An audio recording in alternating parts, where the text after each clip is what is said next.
جو ہے ایونیوز استعمال کیے جا رہے ہیں یہاں کے عوام کو دبانے کے لیے. اس حوالے سے ہیومن رائٹس آرگنائزیشنز اور انٹرنیشنل لیول پر بھی جو ہے وہ انیشیٹو اٹھانے کی ضرورت ہے. میرے صاحب ایک بات میں دہرانا چاہوں گا, جو آپ نے منسٹر آف ایکسیلنٹ آفیسر کی بات کی شاہ محمود قریشی کی, کیونکہ آپ نے تھوڑا سا الیبریٹ نہیں کیا. انہوں نے فون کال کی ہے جو آج خبروں میں خبر شائع اخبار میں شائع ہوئی ہے. کیا انہوں نے یہ کہا کہ ہمارا جو سپورٹ ہے اسلام آباد کی طرف سے وہ کنٹینیوسلی رہے گا, یا اس سپورٹ کی تب تک کوئی اہمیت نہیں ہے جب تک ہندوستان کی طرف سے بھی پازیٹیو ریسپانڈ نہیں دکھایا جائے؟ دیکھیے, انہوں نے جس کانٹیکس میں بات کی وہ یہ تھا کہ پہلے تو انہوں نے اپنا کنسرن شو کیا کہ جموں کشمیر میں جو اس وقت سچویشن ہے ہیومن رائٹس کی, اور جس طرح سے مارا جا رہا ہے نوجوانوں کو, اور جس طرح سے تمام political rights, human rights, religious rights, social rights سلب کر دیے گئے ہیں طاقت کے بل پر. اس پہ انہوں نے اپنے کنسرن کا اظہار کیا اور کہا کہ حکومت پاکستان کی مورل رسپانسبلٹی ہے کہ وہ ان ایشوز کو ہائی لائٹ کرے. اور اس تناظر میں انہوں نے کہا کہ جو 5 فروری پاکستان یوم یکجہتی کشمیر مناتا ہے, تو اس حوالے سے مختلف پروگرامز گورنمنٹ آف پاکستان نے مرتب کیے ہیں. وہ خود ہاؤس آف کامنز میں جا کے ایک آل پارٹی ڈیلیگیشن لے رہے ہیں پاکستان کی تمام پولیٹیکل پارٹیز کا, and for the first time ایک ایسا انیشیٹو لیا جا رہا ہے کہ ہاؤس آف کامنز میں وہ کشمیر کے حوالے سے تمام پاکستان کی پولیٹیکل پارٹیز کو ساتھ لے کے وہاں پہ اس کی آواز اٹھا رہے ہیں. اور اس بات کو انہوں نے ریٹریٹ کیا کہ پاکستان کمیٹڈ ہے, وہ کشمیریوں کی سیاسی, سفارتی اور اخلاقی حمایت جو ہے وہ جاری رکھے گا. اور اس کے ساتھ ساتھ انہوں نے اس بات پر بھی اپنے کنسرن کا اظہار کیا کہ جہاں تک پاکستان کی نئی گورنمنٹ کا تعلق ہے عمران خان کی قیادت میں, انہوں نے بہت کوشش کی کہ ہم بھارت کے کو ریچ آؤٹ کریں, اور عمران خان صاحب کے بیانات بھی بہت بار آئے اور ہم توقع رکھ رہے تھے کہ نیو دہلی اس کو رسپونڈ کرے گا, لیکن کوئی وہاں سے مثبت رسپانس نہیں ملا. اور اس سے پاکستان کی حکومت مایوس ہے کہ ایک پاکستان جو چاہتا تھا کہ تمام ایشوز پر بات چیت ہو, کشمیر سمیت ہم کمپوزٹ ڈائلاگ آگے چلے, تو وہ ابھی لگ نہیں رہا ہے کہ کوئی ایسا معاملہ آگے ہوگا. اب وہ امید کیے ہوئے ہیں کہ اب جو نیکسٹ ڈسپنسیشن ہندوستان کے الیکشن کے بعد قائم ہوگا, اس کے ساتھ بات چیت کر کے پروسیس کو آگے بڑھایا جائے. میرویس صاحب, پرائم منسٹر کا دورہ 3 فروری سے 1 دن کا ہوگا جموں لداخ اور کشمیر کا. انتخابات بھی آگے ہیں پارلیمنٹ اور اسمبلی کے لیے, اور جو حالات اس وقت گراؤنڈ سطح پہ ہے, کیا جس طرح سے آپ نے کہا کہ حریت کانفرنس یا JRL جو ہے وہ برج کا کام کرنا چاہتا ہے دونوں کنٹریز کے بیچ میں, تو کیا مانا جائے اگر پرائم منسٹر لیول پر کوئی ٹاکس کی آفر اس طرح سے آتی ہے, ماضی کو بھول کر اب نئی شروعات کی جا سکے کہ بات چیت جو ہے اس کو آگے بڑھایا جا سکے, اس لیول پہ آ جاتا ہے؟ دیکھیے, سب سے اہم بات تو یہ ہے کہ آپ دیکھیں کہ اس وقت سچویشن کیا جموں کشمیر کے اندر ہے. آپ اس بات سے کوئی انکار نہیں کر سکتا کہ جموں کشمیر میں آج جو ظلم و جبر کی جو انتہا ہے, جو پیک کو اس وقت آپ دیکھ رہے ہیں کہ ماردار جاری ہے, کاسو جاری ہے, کلنگز جاری ہیں, ڈیٹینشنز جاری ہیں. آپ دیکھیں کہ یہاں تک کہ حریت قائدین بھی, یا فار دیٹ میٹر 20 سالوں سے 30 سالوں سے ہمارے لوگ جو ہیں وہ جیلوں میں بند ہیں, ان کے کیسز لٹکے ہوئے ہیں, کچھ ٹرائلز بھی نہیں ہو رہی ہیں, آدھوں کو سزا مل بھی گئی, ان کو چھوڑا بھی نہیں جا رہا ہے. یہ ساری سچویشن اس بات کی عکاس ہے کہ یہاں پہ کتنا اس وقت جو ہے وہ حکومت ہندوستان ایک آئرن فسٹ پالیسی اختیار کیے ہوئے ہے. تو اس سارے ماحول میں جب تک کہ عملی طور یہاں پہ ظلم بند نہیں ہوگا, کالے قوانین ختم نہیں ہوں گے, آسفا ختم نہیں ہوگا, یہ سارے جو یہاں پہ ظلم ہو رہا ہے, آپ دیکھیں خاص کر ساؤتھ کشمیر کی ہم بات کریں کہ آئے دن وہاں پہ جو اس کڑاکے کی سردی میں لوگوں کو باہر نکالا جا رہا ہے, سرچ آپریشنز کیے جا رہے ہیں, زد و کوب کیا جا رہا ہے. ابھی آپ دیکھیں نیچے میرے پاس ایک ڈیلیگیشن آیا ہے سنبل سے کہ ایک جوان کو جو ہے پکڑ کے فریم کیا گیا ہے کہ اس کو 26 جنوری کو وہاں پہ نئی دلی میں کوئی افراتفری کرنی تھی. یہ کہہ رہے ہیں کہ بھائی ہم تو خود پولیس کے پاس گئے, ہمیں جب بلایا گیا تو ہم یہاں سے گئے, تو وہاں سے اس کو کیس لگا کر نئی دلی روانہ کر دیا گیا ہے. تو یہ سارا سلسلہ آپ دیکھ رہے ہیں کہ ورسٹ ہیومن رائٹس وائلیشنز اس وقت جموں کشمیر میں ہو رہی ہیں. تو اس لیے جب تک کہ کشمیر کے حوالے سے اس حقیقت کو تسلیم نہیں کیا جاتا کہ بھائی کشمیر کے مسئلے پر بات ہوگی, کشمیر کے ایشو پر بات ہوگی. اگر ہم نے پہلے بھی کہا ہے, حریت کانفرنس, JRL, سب کا یہ ماننا ہے کہ یہ جو سارا تماشا کیا جا رہا ہے کہ بھائی اب کشمیر کے حوالے سے شاید الیکشن ہوں گے اور کوئی زبردست تبدیلی آئے گی, یہ سلسلہ ہم نے 47 سے دیکھا ہے کہ الیکشنز گئے, الیکشنز ہوئے, حکومتیں آئیں, حکومتیں گئیں, اور یہ بھی ہمیں معلوم ہے کہ ان کی ڈور کہاں پر ہیں, فیصلے کہاں پر ہوتے ہیں, اختیارات کس کے پاس ہیں. تو مجھے ڈیٹیل میں جانے کی ضرورت نہیں ہے. صرف میں یہ بات کہوں گا کہ ہم حریت کا یا JRL کا یا یہاں کی جو قیادت ہے ان کا ایک ایجنڈا ہے, اور وہ ایجنڈا یہ ہے کہ جموں کشمیر کے مسئلے کا حل پولیٹیکل بنیادوں پر. اگر اس حوالے سے کوئی پیش رفت ہوتی ہے تو آئی ایم شیور کہ یہاں کی قیادت اس کا مثبت جواب دے گی. لیکن ہم یہ محسوس کر رہے ہیں کہ اس وقت جو صورتحال ہے وہ اس کے بالکل برعکس ہے. انڈیا کا جو اس وقت جو انہوں نے اپروچ اڈاپٹ کیا ہے گورنمنٹ آف انڈیا کا, وہ ٹوٹلی ملٹری ہے. وہ ٹوٹلی ایک اس وقت جو ہے وہ ایگریسو جو ہے وہ جو اس وقت پالیسیز ہیں ان کو امپلیمنٹ کیا جا رہا ہے. تو اس حوالے سے جو ہے وہ سچویشن تو آپ سب کے سامنے ہے, واضح ہے. Thank you sir. Thank you sir. Mir بھائی صاحب, ایک جیسے آپ کہہ رہے ہیں کہ بات ہونی چاہیے انڈیا اور پاکستان کے بیچ میں, لیکن جب بھی مطلب انڈیا کا ایک اسٹینڈ ہے کہ ہم لوگ بات کرنا چاہتے ہیں پاکستان کے ساتھ, لیکن ایک پاک بیک ٹیررزم ہے جس کی وجہ سے کشمیر میں بھی حالات خراب ہے. اور دیکھیے, سب سے پہلی بات تو یہ ہے کہ آج اگر گورنمنٹ یہ کہتی ہے, آئی تھنک وہ خود اپنے آپ کا مذاق اڑا رہی ہے.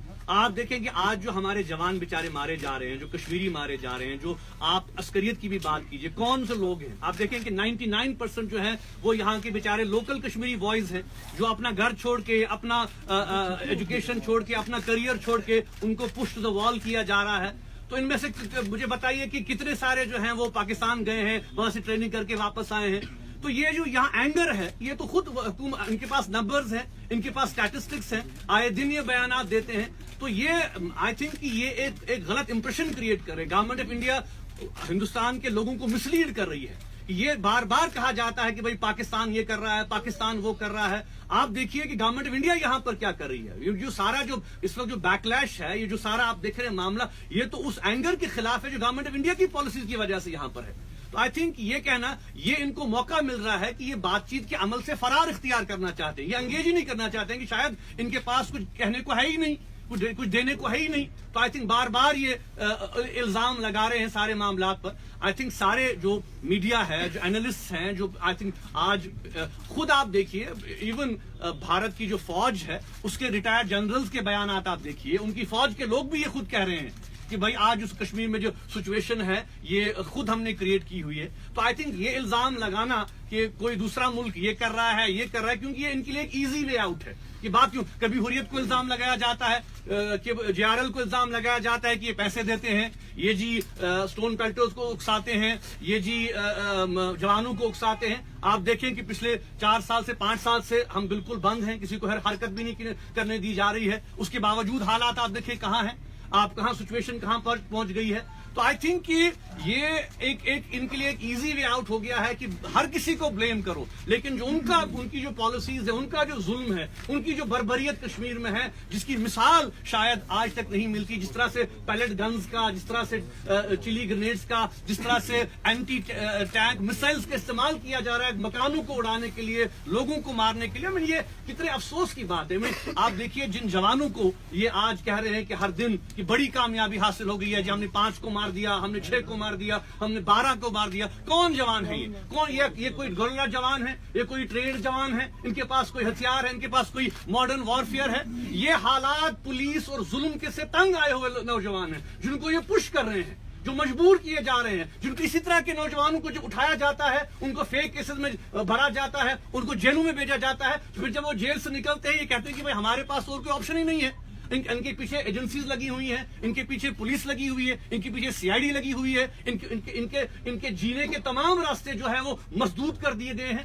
تو I think it's a deliberate policy. Government of India تو یہاں پر پش کر رہی ہے یہاں کے جوانوں کو کہ بھائی وہ بندوق کا راستہ اختیار کریں, کہ وہ بندوق اٹھانے پر مجبور کریں. ہمارے لیے بڑا پینفل ہے کہ ہر دن ہم چھوٹے چھوٹے جوانوں کے جنازے اٹھا رہے ہیں, ہر دن ہم جو ہے وہ 16 سال کے, 18 سال کے, 20 سال کے جوانوں کا جنازہ اٹھا رہے ہیں. تو یہ ہندوستان کے لوگوں کو بھی سوچنے کی ضرورت ہے کہ بھائی یہ کوئی یہ نہیں ہے, یہ کوئی ٹرینڈ گوریلاز نہیں ہے, ان کے پاس کوئی یہ نہیں ہے. یہ تو بیچارے ظلم اور ہندوستان کی پالیسی سے تنگ آئے ہوئے لوگ ہیں. ہم نے بار بار کہا ہم نے بار بار کہا کہ انگیجمنٹ کیجئے، بات کیجئے، پاکستان سے بات کیجئے، کشمیریوں سے بات کیجئے، اس مسئلے کا کوئی حل نکالیے، لیکن اس کے برعکس آپ نے دیکھا کہ تمام جو ہے وہ بند کیے گئے ہیں، ہماری ایکٹیویٹیز نہیں کی جاتی ہے. آج ہمارا پروگرام تھا، ہم نے کسی کو نہیں بتایا جب تک کہ ہم یہاں پر پہنچے، کیونکہ ہمیں پتا ہے کہ ہمارے ورکروں کو آگے نہیں دیا جانا جاتا، ہم کو جمع ہونے نہیں دیا جاتا ہے. پچھلی بار حریت کانفرنس ہیومن رائٹس ڈے کے حوالے سے پروگرام کیا تو ابھی ہم پہنچے، ابھی ہم گھروں سے نکلے ہی تھے، دفتر بھی سیل کر دیا گیا، بند کر دیا گیا. آئے دن آپ دیکھیے کہ ہمیں بند کیا جاتا ہے. گیلانی صاحب بند ہے سالوں سے، یاسین کو ہر دوسرے دن بند کیا جاتا ہے، ہمیں نظر بند کر دیا جائے، ورکروں کو گرفتار کیا جاتا ہے، کوئی ایکٹیویٹی کرنے نہیں دی جاتی ہے. یہاں تک کہ آپ دیکھیں کہ جو ہے وہ اس سال 160 دن مجھے گھر میں بند کر دیا، ہاؤس اریسٹ کر دیا. جامع مسجد کو 16 مرتبہ جو ہے وہ انہوں نے بند کر دیا، نماز کی اجازت نہیں ہے. تو اس سارے معاملے سے لوگوں میں جو جوانوں میں جو اینگر ہے وہ بڑھ رہا ہے، اور اس کی ذمہ دار تو یہ لوگ ہیں. یہ باقیوں پہ الزام نہیں ڈالتے، نہ یہ پاکستان پہ الزام لگا سکتے ہیں اور نہ ہی یہ کشمیری قیادت پہ الزام لگا سکتے ہیں، کیونکہ بار بار پاکستان نے بھی پہل کرنے کی کوشش کی، ہم نے بھی کہا، لیکن ظاہر سی بات ہے کہ جب کوئی ریسپانس نہیں ہوگا تو ہم کیسے آگے بڑھیں گے. تو آئی تھنک یہ سب چیزیں جو ہیں ہمیں محسوس کرتے ہیں کہ بھارت کے عوام کو اور بھارت کے لوگوں کو یہ دیکھنا چاہیے اور ان کو یہ محسوس کرنا چاہیے کہ ان کو جو گورنمنٹ کہہ رہی ہے کشمیر کے حوالے سے، کچھ مخصوص چینلیں انفارچونیٹلی شام کو جو ہے ہر دن زہر اگلتی ہیں کشمیریوں کے خلاف، یہاں کے لوگوں کے خلاف، جوانوں کے خلاف. اور میں یہ کہنا چاہوں گا کہ بدقسمتی سے جو ایک مخصوص طبقہ ہے یہ جو الیکٹرانک میڈیا کا، جن کا کام ہی پروپیگنڈا کرنا ہے، انہوں نے بھی حالات کو بگاڑنے میں بہت مدد کی ہے، اور وہ ذمہ دار ہیں اس سارے معاملے کے. جو ایک ذمہ دار جرنلزم ہے اس کا مظاہرہ نہیں ہو رہا ہے. بس آپ دیکھ رہے ہیں کہ کشمیر کے حوالے سے اس سارے معاملے کو ایسی طول دی گئی ہے کہ ایسے پروجیکٹ کیا جاتا ہے کہ جیسے کشمیر کے لوگ جو ہے کوئی وحشی لوگ ہیں، درندے لوگ ہیں اور یہاں کی بات نہیں سمجھتے، جبکہ ہم سب سے زیادہ ظلم اور ستم رسیدہ لوگ ہیں، جہاں ہمیں بالکل جو ہے وہ محدود کر دیا گیا ہے. اور کیا اس بات سے انکار نہیں کر سکتے؟ انکار کر سکتے ہیں کہ یہاں پر آپ دیکھیں ہزاروں میں نہیں بلکہ لاکھوں میں فوج ہے، اور یہ تو خود کہہ رہے ہیں. پرسوں ان کا بیان آیا کہ بھائی پولیس کے سربراہ کا کہ ہم نے جی بارامولہ کو اب ملیٹنٹ فری کر دیا ہے، اب یہاں پر کوئی نہیں ہے لڑنے والا. تو ٹھیک ہے، انہیں اٹھائیں جی، پہلے بارامولہ سے یہ آفسپا ہٹائیں، پہلے کالے قوانین ہٹائیں. تو آئی تھنک یہ سارا ایک پروپیگنڈا ہو رہا ہے، ایک مسلیڈ یہ کر رہے ہیں، کیونکہ یہ یہاں پر آپ انڈیا کو، لوگوں کو یہ بات سمجھنے کی ضرورت ہے. یہاں پر جو فوج ہے، یہاں پر جو کالے قوانین ہیں، یہاں پر جو بلیک لاز ہیں، یہ جو ہے وہ لڑکوں سے لڑنے کے لیے نہیں ہے. یہ 50 لڑکے، 100 لڑکے یا 150 لڑکے ان سے لڑنے کے، یہ یہاں کے عوام کو دبانے کے لیے ہے، یہاں کے لوگوں کو دبانے کے لیے ہے. تو یہ سب سے بڑا یہ معاملہ ان کا ہے، کیونکہ ان کو پتا ہے کہ یہاں پہ جو ایسپریشنز لوگوں کی ہیں، جذبات لوگوں کے ہیں، وہ کس کے ساتھ ہیں. اس لیے ہم یہ بات کہنا چاہتے ہیں کہ بھائی جتنا یہ ظلم کریں گے، جتنا یہ اس بربریت کا اظہار کریں گے، اتنا ہی یہاں سے ایک رسپانس ہوگا، اور یہ سوال ہی پیدا نہیں ہوتا. حریت کانفرنس، یہاں کی لیڈرشپ، JRL کمیٹڈ ہے اس کاز کے لیے جو کاز یہاں کے عوام کا کاز ہے، جس کاز کو لے کر ہم چلے ہیں. اور آج جو ہمارے پروگرام ہو رہا ہے یہ اسی کاز کا ایک سلسلہ ہے کہ ہم نے جہاں پہ لوگوں نے قربانیاں دی ہیں، جہاں پہ عوام نے قربانیاں دی ہیں، وہاں پر ہمارے لیڈرز لون صاحب جیسے ہیں، انہوں نے بھی قربانی دی ہے، انہوں نے بھی اپنی جانیں دی ہیں اور اس کاز کے لیے. تو یہ سوال ہی نہیں پیدا ہوتا کہ اس کاز کو ہم نظر انداز کریں، اس کاز کو ہم جو ہے وہ کمزور کریں. انشاءاللہ ڈیفیکلٹیز کے باوجود، پرابلمز کے باوجود ہم یہ محسوس کرتے ہیں کہ پوری قوم متحد ہے، اور اس تحریک کو آگے لینے کے لیے حق اور انصاف پر ہماری تحریک مبنی ہے. اور جتنا ہم سے ہو سکے گا ہم اپنی رینکس کو، اپنی فائلز کو مضبوط کریں گے. اس کے باوجود کہ ہمیں آگے نہیں دیا جانا چاہتا، ہمیں تو ماتم کرنے کا حق بھی نہیں ہے، ہمیں تو کہیں جانے بھی نہیں دیتے یہ لوگ، لیکن اس کے باوجود الحمدللہ جہاں پہ ہمارے کارڈرز ہیں، جہاں پہ ہمارے لوگ ہیں، ہمیں معلوم ہے کہ مشکلات ہیں، ان کو ہراساں کیا جاتا ہے، ان کو جیلوں میں رکھا جاتا ہے.